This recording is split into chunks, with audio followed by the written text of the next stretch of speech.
Welcome to Suffolk Matters, where all of Suffolk County meets the men and women of Suffolk AME. News, opinions, and insights you won't hear anywhere else. Here's your host, the president of New York's largest independent union, Suffolk AME's Dan Levler. Welcome to another edition of Suffolk Matters on Walk 97.5 and 94.3 The Shark, where Suffolk County meets the men and women of Suffolk AME. News and views you can't hear anywhere else. Okay, so my guest this morning is Assemblyman Andrew Garbarino, who's also a candidate for the 2nd Congressional District. Good morning. Good morning, Dan. How are you today? It's another fine day. I mean, you know, you almost wonder each morning what you're going to wake to. What's going to be the crisis of the day and how things are moving forward. And I'm sure, like most people, you know, everybody's got their own individual issues to deal with, and then on top of that, all of the different global things that we're facing. But, you know, just regards to, you know, your campaign and this primary vote on June 23rd, you know, speaking of updates and you know, what's happening and everything else, you know, have you gotten any recent polling data? Is there anything, you know, you're excited to share? It's too late to do, election's only a couple days, so it's too late to do any new polling, but the last live voter ID calls that we got had us doing very well. And since then, over the past couple weeks, we've just picked up more and more support. We've been endorsed by several local police unions.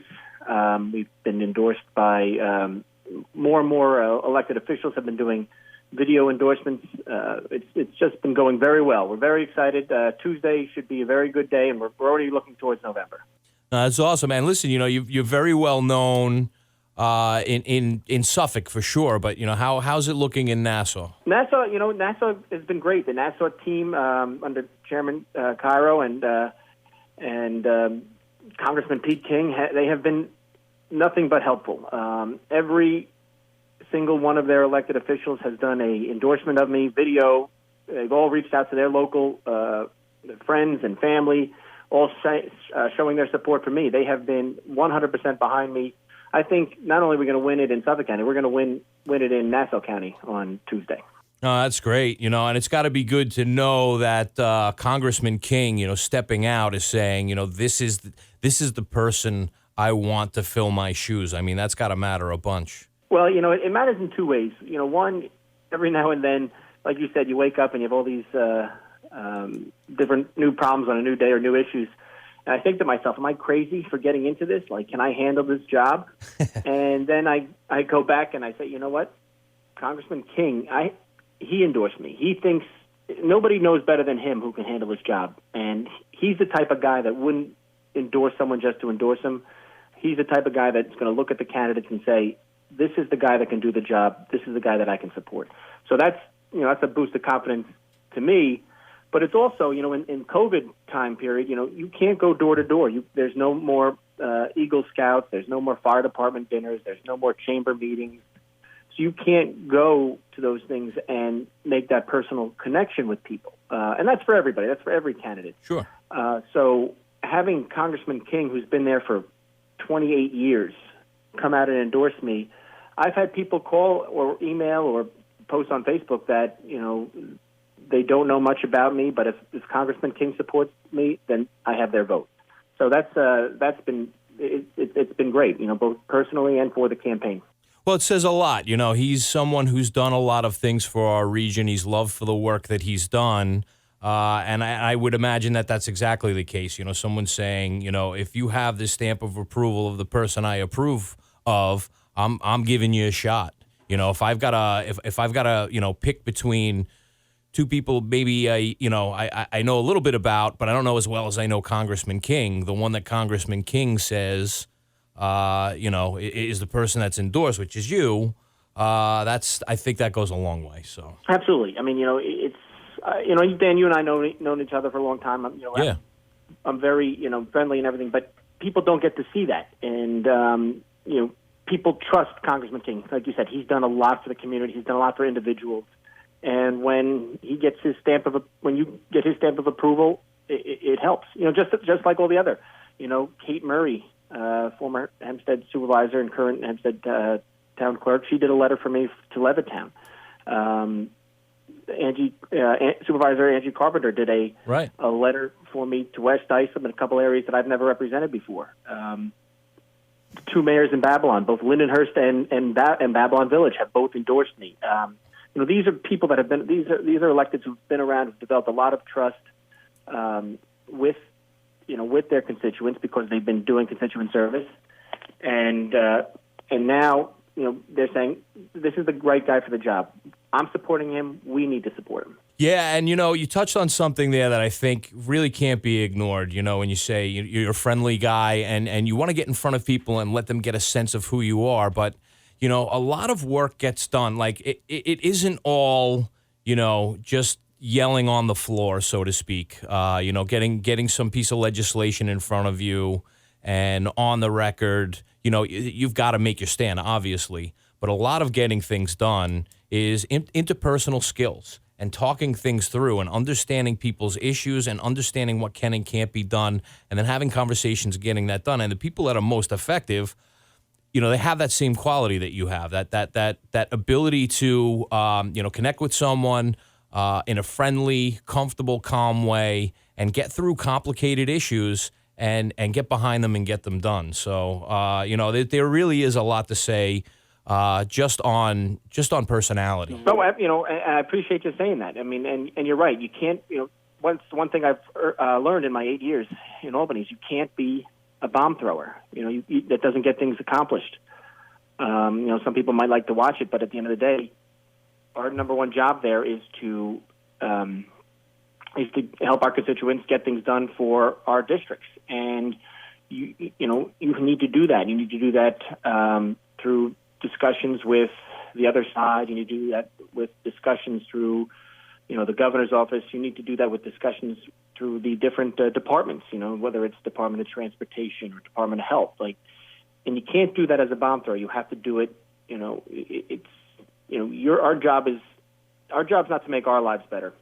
Right. My job is not to make my life better. It's my job is to make my constituents' lives better. So that's what I've done, and that's what I'll continue to do when I'm in Congress. Yeah, and we've all seen, people in elected office that throw a bunch of bombs, and they usually don't stay around very long because they end up painting themselves in a corner. Being able to compromise and get things done in a businessman-like manner. I think that really, that's the name of the game here. Yeah, I mean, it's results versus no results. People want to see results. If you're there for a long time and you get nothing done, what's the other than you collecting a paycheck, what's the benefit to your constituents? Exactly. I mean, it's nothing. Right. So I know you'd mentioned a number of groups that have endorsed you, and as you're aware, AME has also endorsed you. And we've had a very long history. I mean, there's been so much that we've worked on. You and I together, but our organization going back in time, and throughout your career. And it's something that we're proud to do because we know your work, we know your character and your ability to get things done. But I just wanted to throw it out there. We were one of the groups, No, listen, I was actually going to say that because I wanted to tell a little story. We got your endorsement, and we put the endorsement up on Facebook and Instagram, and immediately we had requests from your members for signs to have delivered at their house. And it brings me back. It brings me back to my first election when I was knocking on doors in Oakdale. Right.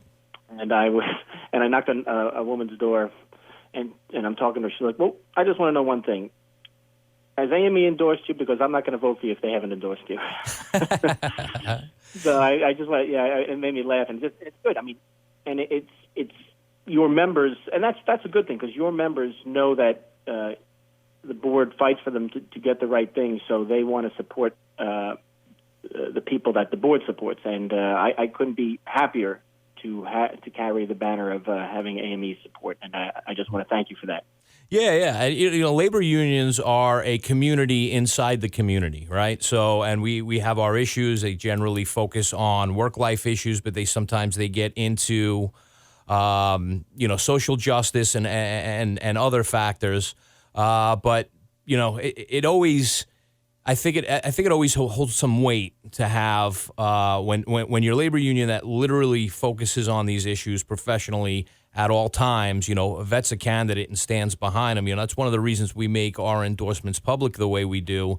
We let our members know, but we want everyone to know because not everyone has the time and the attention that we can dedicate towards figuring out who's going to be the best representative for our area. But in our area is our members, and the quality of life for our area is going to be the quality of life for our members and the whole region. So, it's not an easy process to go through. I know you've been through it a few times, and even, having a working relationship, we still, we kind of put you through the machine, so to speak, and really grill you on, what happens here? What are we going to do there? At the end of the day, I think you get a better product. I couldn't agree with you more. You said it perfectly. As part of this whole process, you've got to step away from what you've been doing, right? You've got your assembly seat, the work that you've been doing there. And that's, in and of itself, that's got to be tough to do, to take this risk for the greater region.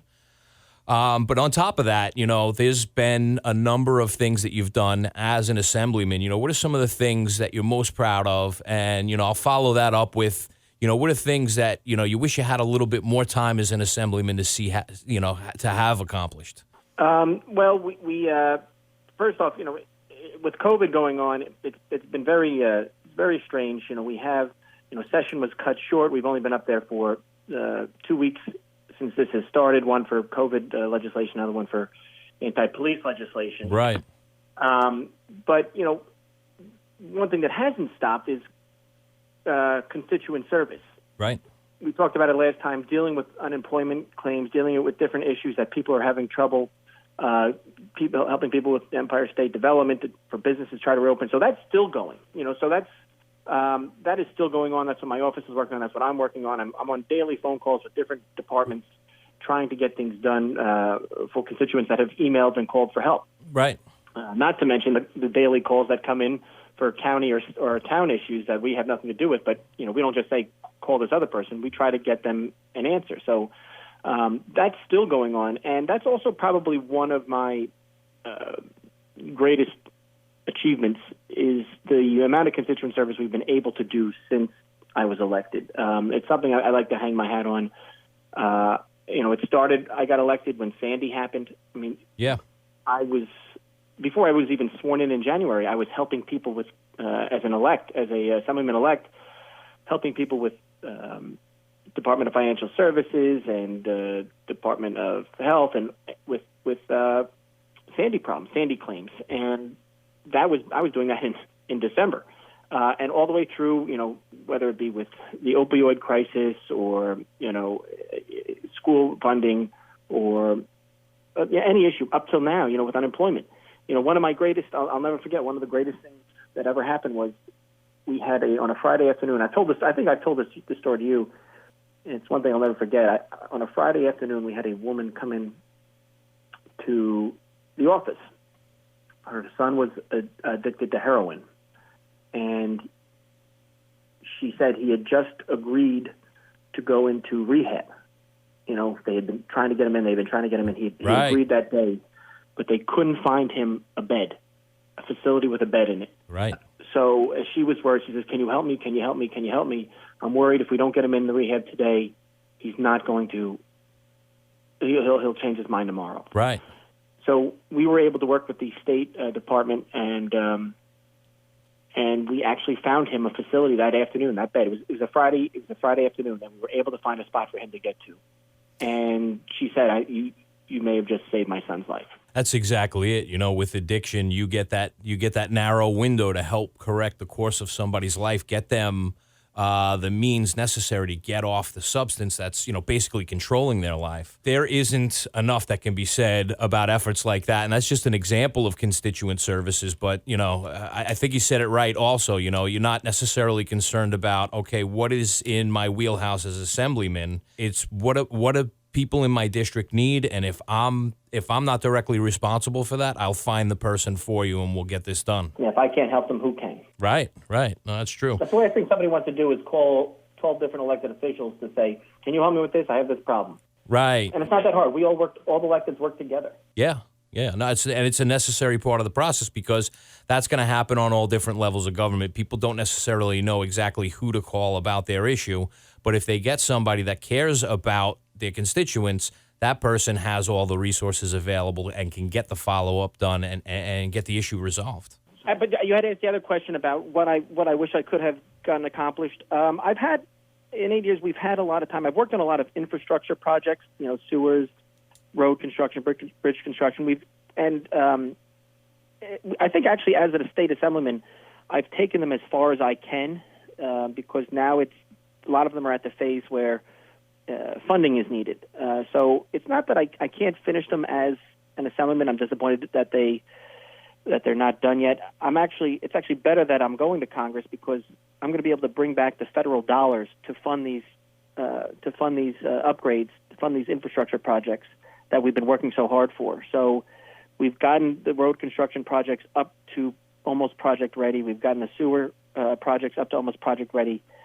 Now we need the money, and that's where the feds come in. And now, as a congressman, I'll be able to direct money back to these infrastructure projects. And these are projects that they're not, they are important because, one, they're environmental friendly. Two, they're going to help the economy. And three, they're going to make people's day-to-day lives better. Right. Road construction, you do that. People hate sitting in traffic. You take 15, 20 minutes off their commute. That's 15, 20 minutes more they get to spend with their family. Sure, and and not having to dodge potholes, and and again, the work element of it also. Putting people that otherwise wouldn't be doing something, putting them to work, getting these projects built. It's like the logical progression of the work that you did in the assembly. Now you can kind of wrap a bow on it on the federal level. Exactly, get it all nice and done and paid for, and no extra costs to the constituents. That's great. Which is always the best thing too. Yeah, no, that's great. So, I guess we got to talk about COVID. It's definitely the time of COVID. And, on the state level, all of the different reopening efforts, there's a lot of different experts that have different thoughts and ideas. There's different levels of government with different levels of regulation. But, what is your observation, Ben, in terms of what has been done right? What has been done right? I think that there has been, the store owners. I had outdoor dinner the other night. I got my hair cut the other day. Nice. People, yeah. It was good. The top doesn't have much, but the sides, I was looking like a mad scientist.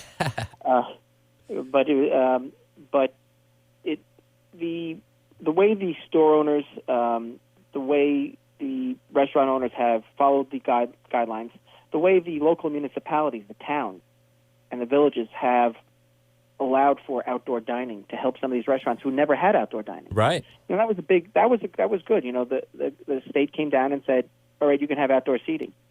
The town, through their own, I know Supervisor Saldino, Supervisor Carpenter, even Supervisor Schaefer, they changed their rules.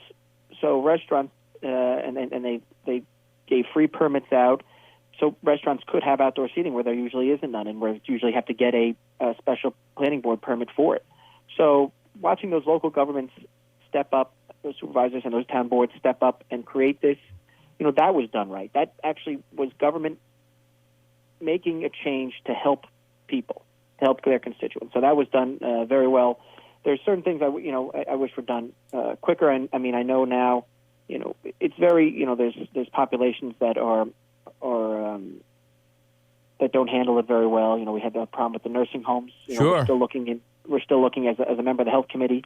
I still think that the Assembly Health and Senate Health committees need to have our public hearings to find out what happened and how this won't happen again.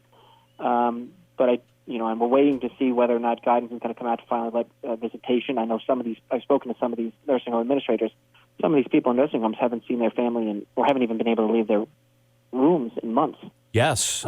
Which is that's not great. But I do know now hospital visitations and group home visitations is now being allowed. That was guidance that was released Friday. So, things are starting to move. I think we need to, as long as people can be done safely, things can be done safely. The one thing I don't agree with is the limit on outdoor graduations. I don't understand where the 150 number came from. It seems kind of arbitrary to me. If you can safely socially distance 600 people on a football field at a high school, I don't know why you can't have the outdoor graduation for the 600 people. If they're following all protocol, then it just seemed like the 150 number was arbitrary. I don't know where it came from, and maybe it came from somewhere. I haven't been shown why it's 150. But if you can have, if people can socially distance at stores, if people can socially distance at restaurants, and everybody follow with the masks and all those rules, I really think graduations. These kids already lost their senior year. Right. One of my fondest memories is my senior graduation. I still remember it. I remember that better than I do with my college and law school graduation. Taking that from them, right. I feel very bad for those students, and I hope that it's changed soon enough that maybe it can. I don't know if it will be, but I just don't know why the 150 number was there. I probably would have done something different if I could have. Yeah, and there's all sorts of guidance that doesn't have a limit on the gathering. Just it really does follow the social distancing and PPE protocols. So on that one, yeah, that's definitely a floating question mark. And when I asked about what was done right, my next question was, what do you think could have been done better? And I think we've touched on a few of those things. Looking at what happened at nursing homes, look at what's happening, at graduations. And there's probably some other industries that need some consideration also. So I know we've touched on some of that, but I don't want to close the opportunity. If you think that maybe there's other things that could have been done better, I'd like to talk about those too. If we've got to them, in these other topics we discussed already, then, my main thing right now, my concern about the COVID is just the full reopening, but not just for businesses, but for schools, for governments, everything being able to reopen. People need to be able to get back to work. People's lives need to be able to get back to normal. I don't want to say this is a new normal. I just want to hopefully say this is a blip in the screen and everything can go back to where it was before. I think people will be washing their hands a lot more. Yes. But I just think it, as the government, we need to protect, we need to do things that are going to keep people safe, but we also need to allow people to make their own choices. We can't be a nanny state. Right. If somebody wants to do something, and they want to do it safely, we shouldn't be dictating what people can do and what people can't down to these minuscule levels, which is what we're doing. There is still individual choice.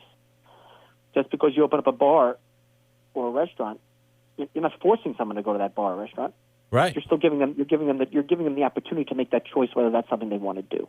Sure. And listen, if you've been out, I see the bars and the restaurants with a very healthy client base. There are people that have been just waiting for this to happen. So and wearing their masks and staying away from each other. That's an important component of it. Yeah, it is, and that's the thing. The restaurants are responsible for making sure people do things safely, and follow the guidelines. Right. You have to, and they are. From what I've seen, they are. They're keeping the reservations. They're making sure in case anything happens. They're doing the contact tracing perfectly. When people walk inside to use the bathroom, they got to put their mask. I've seen it. Yes, it's working. Yeah. But it now it's time. I think you can continue to let people open because again, it's going back to personal choice. Right. If they can do it safely, let them do it. Yeah. And there'll always be examples of some spot or region that isn't quite following the rules the right way. And then, but that can't be the focus of everything. There's got to be some effort to allow people to try. And then, if people can't get it right, then we got to talk about what to do. But let's first give them a shot at it. Yeah, I agree. It's, you can't keep us locked up forever. Yeah. So a little more on COVID. Obviously there's the health impact, but as we're discussing now, there's also the economic impact, the ability to to have people working, to sell goods and services, to keep the economy moving. And then, that resulting revenue that goes to states and localities and, everything else. So, how do you feel that that COVID, the economic side of COVID has had an impact on the state and county budgets? Well, the state budgets, it's already, as we've seen, we were pre-COVID, we were already in a $8 billion, $8 or $10 billion budget deficit. Right. And since COVID started, we've lost another $8 billion. We've gone further in, and we're going to have to go back at some point. The governor has the power to cut to try to make up that deficit, but the legislature has the power to come back and override them and do cuts elsewhere. Right. If cuts are needed. So that was a huge problem. And now you have with the economy shutting down, it's not just tax revenue that is down, income tax revenue. It's sales tax. Yes. All these stores and everything being shut down, there was no sales tax coming in. That's a big part of the county budget. Yes. So now the county's going to be hurting for money. And when the county loses sales tax revenue and it's looking at a 20 to 30% cut in aid to locality from the state, that's going to be a huge hit on the county. There's going to be a hit on towns, villages. It's something that I don't want to see because with those cuts that big, you're looking at firemen being laid off. You're looking at cops being laid off. You're looking at school districts, teachers being laid off, nurses at hospitals. You're looking at just workers, normal workers, normal workers, people at the county clerk's office, people at Suffolk County Health Department. You're looking at Suffolk County DPW. Yeah. This is not just this is going to affect everyone, and it's not it's something that I hope doesn't happen. I know we're waiting to see if the federal government comes in with some money to help New York State and the local governments. That's something that I know Congressman King has supported, federal support for local governments. It's also something that I support. I think COVID should be treated, I think, similar to a natural disaster like a hurricane or earthquake or tornadoes. We were the epicenter. We were hurt much worse than other places. Some places were only shut down for a week or two. Right. We've been shut down for 2 months. This totally affected our